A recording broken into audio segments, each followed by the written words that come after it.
Hi friends, எல்லா பெண்களுக்கும் இருக்கிற ஒரே ஒரு பிரச்சனை இந்த முடி கொட்டுற பிரச்சனை தான். அந்த முடி கொட்டாமல் இருந்தாவே ரொம்ப சந்தோஷமாக இருப்பாங்க. முடி கொட்டாமல் நல்ல நீளமாக வளரணுமென்று ஆசைப்படுறவங்களுக்காக ஒரு டிப்ஸ் கொண்டு வந்திருக்கிறேன். அதுக்கு தேவையானது என்ன தெரியுமா? அரிசி ஒரு கப் எடுத்து நனைய விட்டுருக்கிறேன். ஒரு கப் அளவு தண்ணியை விட்டு நனைய விட்டுருக்கிறேன். அரை மணி நேரத்துக்கு அந்த அரிசி ஊறுனா காணும். அந்த அரிசி ஊற வச்ச தண்ணியை தான் நாங்கள் வடிச்செடுக்க போகிறோம்.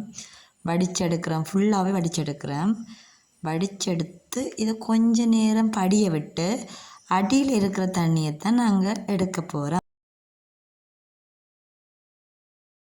ஒரு கப் அளவு தண்ணியும் தேவையில்லை, குறைவான தண்ணியை தான் நாங்கள் வடிச்செடுக்க போகிறோம். அடியில் இருக்கிற தண்ணியை நாங்கள் வடிச்செடுக்கிறோம்.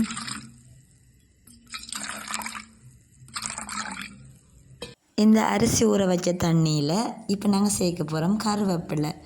இந்த அளவு கருவேப்பிலை காணோம், இதை போடுறோம். தலைமுடி நல்லா குளிர்மையாக இருக்கணுமென்றதுக்காண்டி இன்னொன்று சேர்க்க போகிறோம். அதுதான் வெந்தயம். பாருங்கள், வெந்தயம் ஒரு தேக்கரண்டி அளவில் நாங்கள் சேர்த்துக்கொண்டா ஓகே. கருவேப்பிலை எவ்வளோ சேர்த்தோமோ அந்த அளவுக்கு சேர்க்கணும். கருவேப்பிலை சேர்க்கறதுனால முடி நல்லா கருமையாக இருக்கும். அதே மாதிரி வெந்தயம் சேர்க்கறதுனால நல்லா குளிர்மையாக இருக்கும். முடி வளர்ச்சியை தூண்டுறதுக்கு ரெண்டுமே உதவும். ரெண்டையும் நல்லா மிக்ஸ் பண்ணி கொள்ளுவோம். மிக்ஸ் பண்ணிவிட்டு தேயிலை ஒரு தேக்கரண்டி போடுவோம். முடி நல்லா பிளாக் கலராக வரணும்ன்றதுக்காண்டி நாங்கள் இந்த தேயிலையை பயன்படுத்துகிறோம். அதையும் நல்லா சேர்த்து நாங்கள் ஊற விட போகிறோம். அடுத்ததான் நாங்கள் சேர்க்க போகிறது பயறில் நல்ல ப்ரோட்டீன் இருக்கிறதுனால முடி வளர்ச்சியை தூண்டும். மற்றது குளிர்மையாகவும் வச்சுருக்கும். அதுக்காகத்தான் நாங்கள் இதை சேர்க்குறோம். சேர்த்து நல்லா மிக்ஸ் பண்ணிவிட்டு இந்த கலவையை நாங்கள் ஊற விட போகிறோம்.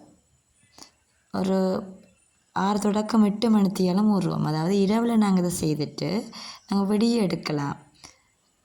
இரவு ஃபுல்லாக இதை நாங்கள் ஊற வைக்கணும்.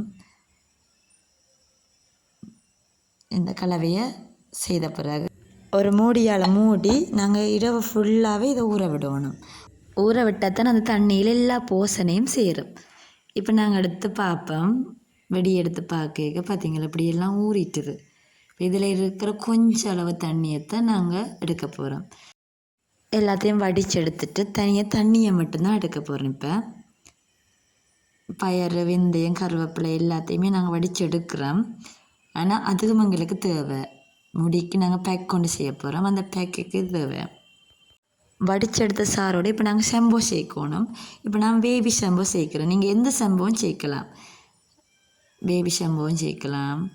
நீங்கள் பயன்படுத்துகிற செம்போவும் சேர்த்துக்கொள்ளலாம். செம்போ சேர்த்த பிறகு பாருங்க எப்படி இருக்குதுன்னு சொல்லி நல்லா மிக்ஸ் பண்ணி கொள்ளுங்க. மிக்ஸ் பண்ணினா இப்படி தான் வரும்.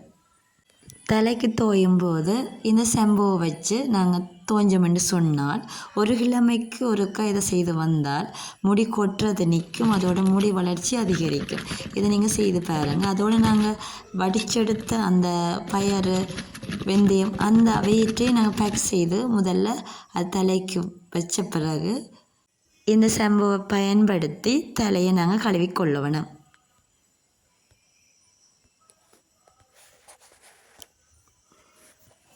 அடுத்ததாக பேக் கொண்டு நாங்கள் செய்ய போகிறோம். பயறு, வெந்தயம், இந்த கருவேப்பிலை நாங்கள் எடுத்து வச்சோமே அதை மிக்சிக்கில் போட்டு அரைச்சிட்டு நல்ல பேஸ்ட்டை நல்லா அரைக்கணும். அரைச்சிட்டு தலைக்கு நாங்கள் பூசி ஒரு 10 நிமிஷத்துக்கு பிறகு நாங்கள் தயாரித்த அந்த செம்போவில் கழுவிக்கொள்ளணும். அப்படி கழுவினா முடி கொட்டுறது நிற்கும். முடி வளர்ச்சி வேகமாக இருக்கும். நீங்கள் ஒரு 2-3 மாதத்துக்கெல்லாம் உங்களோட முடி வளர்ச்சி பாருங்கள் எப்படி வருதுன்னு சொல்லி. இதை நீங்கள் ட்ரை பண்ணி பாருங்கள். 1 கிழமைக்கு ஒருக்கா இதை நீங்கள் செய்து பாருங்கள்.